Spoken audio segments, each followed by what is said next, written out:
నమస్తే అందరికి. అందరు ఎలా ఉన్నారు? ఏందబ్బా వీళ్ళు రోడ్లో పనుకున్నారు అనుకుంటున్నారా? అయితే పూర్తి వీడియో చూసేయండి. అమ్మయ్య, ఆఖరికి రూమ్లోకి అయితే వచ్చేసాం. ఈ రూమ్ కోసం నేను పడిన తిప్పలు చూస్తారు మామూలుగా లేదండి. మీరు ముందు వీడియోలు చూసుంటే మీకు అర్థమై ఉండేది. ఎన్నిసార్లు వచ్చినా రూమ్ కోసం మాత్రం ఈసారి పడిన తిప్పలు ఎప్పుడు పడలేదండి. సరదాగా మీకు ఈ రూమ్ కాస్ట్ ఎంత ఉంటుందో ఒక తెచ్చేసి కామెంట్ సెక్షన్లో చెప్పేసేయండి. ఏంది కెమెరా అటు ఇటు తిరుగుతుంది అనుకుంటున్నారా? ఏమనుకోకండి. చూడండి మనకి వస్తుంది. ఇప్పుడు మేమందరం అలసిపోయి పనుకొని ఉంటే తింటా ఉంటే తను మాత్రం జేమ్స్ కెమెరాన్ లాగా అటు ఇటు మొత్తం రూమ్ మొత్తం ఏంటో ఆ హోమ్ టూర్ చేసినట్టు ఈ రూమ్ మొత్తం టూర్ చేసేస్తా ఉంది. టూర్కి వచ్చింది మర్చిపోయినట్టు పిచ్చిది పాపం. నేను తీయడప్పుడు తీయొద్దని చాలాసార్లు చెప్పా. ఇందాక మా చిన్నతల్లికి గుండు కుట్టించేటప్పుడే నా ప్రాణం అల్లాడిపోయింది. ఇప్పుడు చూడండి చెవులు కుట్టిస్తున్నా, నా ప్రాణం విలవిల్లాడిపోయిందండి. అయ్యో, నా బిడ్డ చూడండి ఎంత లావు ఏడుస్తుందో. నేను ఈ వీడియోకి వాయిస్ ఓవర్ ఇస్తున్నప్పుడు కూడా చాలా బాధగా ఉందండి నాకు. ఆ సీన్ గుర్తొచ్చి నా బిడ్డ ఎంత ఇబ్బంది పడిందో ఆ టైంలో అని. నేను ఇక్కడ బాధపడ్డానికి ఇంకో ఇన్సిడెంట్ కూడా ఉందండి. 7 years బ్యాక్ ఇదే విధంగా దైవిష్ కి చెవులు గుట్టించాము, గుండు గీయించాం అనమాట. అప్పుడు మాకు ఇక్కడ ఎటువంటి ఖర్చు అవ్వలేదు.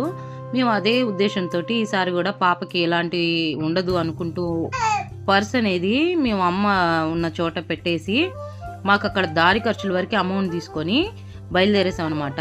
గుండు గీయించుకున్నప్పుడు మేము వాళ్ళు గుండు గీయించిన తర్వాత వాళ్ళు ఎంతో అమౌంట్ అడిగారు, సరే ఇచ్చేసాం. అక్కడ చెవులు గుట్టించడానికి వచ్చినప్పుడు టికెట్ పెట్టారు కొత్తగా. సో మంచిదే కదా ఇట్లా కూడా అని టికెట్ తీసుకొని మేము వెళ్ళేసి చెవులు గుట్టిస్తున్నాం పాపకి. ఈ లోపు అతను చెవులు కుడుతూనే మాకు ఇట్లా సారె తేలేదా అంటే సాంగ్యం పెట్టలేదా అని అడుగుతున్నారు. మాకు మేమేమైనా ఇంట్లో అందరినీ పిలిచి మేనమామ చేత కూర్చోబెట్టి చేయిస్తున్నామా? లేదు కదా. సో వాళ్ళు మాకు ఇట్లా పంచబెట్టాలి, ఇట్లా సార పెట్టాలని ఏదో అడుగుతున్నారు వాళ్ళు, సాంగ్యం పెట్టాలి అని. నాకు అర్థం కాలేదు. సో వింటూ ఉన్నా ఆయన చెప్పేది. ఈ లోపల చెవులు కుట్టేటప్పుడు కనీసం ఎక్కడ మార్క్ చేసి చూపించడం కూడా లేదు. బట్ దైవిష్ టైంలో మాకు అలా మార్క్ చేసి చూపించి నీట్గా కుట్టించి ఆయన మేము ఇచ్చిన అమౌంట్ తీసుకొని హ్యాపీగా ఫీల్ అయ్యాడు. బట్ ఈయన కుట్టిన తర్వాత ఇట్లా పెట్టలేదు అది ఇది అడుగుతున్నాడు. నాకు అర్థం కావట్లేదు అనమాట ఎందుకు ఇలా అడుగుతున్నారు అని. సరే అని చెప్పేసి మేము కొంచెం అమౌంట్ ఇస్తే ఆయన ఇట్లా కాదు మాకు సంఘం పెట్టాలి, పండ్లు తేవాలి, ఇవి తేవాలి అంటున్నాడు. మేము అక్కడ వెళ్ళిందే లేట్గా వెళ్ళాము, ఇంకా టెన్షన్ అయిపోతున్నాము దర్శనంకి వెళ్ళగలుగుతామా వెళ్ళలేమనేసి.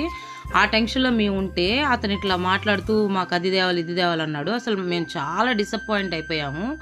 నేను ఇంకా నాకు కోపం వచ్చేసింది అనమాట. అట్లాంటి ఒక మంచి మూమెంట్ని తను మాకు డిస్టర్బ్ చేసేసినట్టు అయిపోయిందనమాట. పాపకి చెవులు కుట్టిన తర్వాత ఇట్లా ఎన్ని అడుగుతానే ఉన్నాడు. పక్కన ఆయన వచ్చి ఎన్ని అడగొద్దని కూడా చెప్తూ ఉన్నాడు. ఈయన పెడితే మీకే మంచిది, అది ఆడపిల్ల కదా, లేకపోతే అది ఇది అని అంటే ఏదో ఒక రకంగా చెప్పాడనమాట. అది చెప్పిన తర్వాత మాకు ఎట్లా అయిపోయిందంటే ఏదో డిస్టర్బ్ అయిపోయింది మైండ్ మొత్తం ఇద్దరికి. నేనైతే చాలా సాడ్ ఫీల్ అయిపోయి ఏంటి పాపకి ఇట్లా చేసే టైంలో ఇతను మాట్లాడుతున్నాడు అని అనేసి అనిపించింది. కానీ ఇలా చేయడం అసలు కరెక్టే కాదు చెప్పాలంటే. అక్కడ రూల్ లేదు అసలు అమౌంట్ ఇవ్వాలని. మేము నార్మల్గా టికెట్ తీసుకున్నాము, అక్కడ ఆయనకి ఇవ్వాల్సిన కొంచెం అమౌంట్ ఇచ్చాము, ఆయనకి అది సరిపోక ఇంకా అడుగుతున్నాడు. మేమైతే ఇచ్చేసేవాళ్ళమి, బట్ పర్స్ అనేది ఇంకా అంత అవసరం ఉండదు అనేసి అక్కడ అమ్మ దగ్గర ఇచ్చేసిన దానివల్ల వచ్చేసాము. చెప్తుంటే ఆయన అసలు అర్థం చేసుకోవటం లేదు. ఇంకా నాకైతే కోపం వచ్చేసి సీరియస్గా మాట్లాడాను. అప్పుడు ఆయన ఓకే మా లేదులే నేను తెలియక అడిగాను ఆ వాయిస్ అనేది అలా ఆయన మాట్లాడాడు అనమాట తగ్గించి. సో ఇంకా నాని నన్ను కంట్రోల్ చేసి అక్కడి నుంచి తీసుకొచ్చేసాడు. సో అదేనమాట మాకు తిరుమలలో ఒక బ్యాడ్ ఎక్స్పీరియన్స్ అనమాట, ఫస్ట్ టైం ఇలా జరగడము. ఆ తర్వాత అక్కడి నుంచి ఇంకా మేము ఇలా ఫ్రీ భోజనాలు ఉంటుంది కదా వెంగమాంబ, అక్కడ వచ్చేసామన్నమాట. అదొక లైన్లో నిలబడడానికి ఎంత కష్టపడ్డామోనండి మేము. అక్కడి నుంచి భోజనానికి వెళ్ళి ఇంకా చాలా ఇంతకుముందు ఎప్పుడు లేదు ఇంత రష్, ఈసారి చాలా రష్ ఉందన్నమాట. సో ఆ రష్లో మేము అక్కడి నుంచి వెళ్ళడానికి కనీసం 1-2 hours పట్టిందనమాట. 2 hours క్యూలో నిలబడి మరీ వెళ్ళి మేము ఇక్కడ భోజనం చేసాము. ఇంకా స్వామివారి ప్రసాదం అంటే ఆ మాత్రం ఉంటుంది కదా, ఆ ప్రసాదం దొరకడం కూడా చాలా అదృష్టమే కదండి. అందుకని ఎంత కష్టమైనా సరే దైవిష్తో సహా అందరం క్యూలోనే ఉన్నాం పాపను పట్టుకొని. సో నలుగురం నిలబడి మరీ వెళ్ళి ఇంకా కూర్చున్నాం అనమాట. ఈ గుండు నా కొడుకు చూడండి, గుండు చేయించుకున్నప్పుడు కాడి నుంచి ఆ గుండు మీద నుంచి చెయ్యి మాత్రం తీయట్లా. భోజనం మాత్రం చాలా కమ్మగా ఉందండి. ఇలా తిరుమలలో ఒక రోజు అయితే కంప్లీట్ అయిందండి. ఒకవైపు హ్యాపీగా, ఒకవైపు సాడ్ గా. ఈ రోజు జరిగిన ఇన్సిడెంట్ లో ఎవరిది తప్పు ఎవరిది ఒప్పు మీరు కొంచెం కామెంట్ చేయండి. Please like, share, subscribe to our channel. Thank you.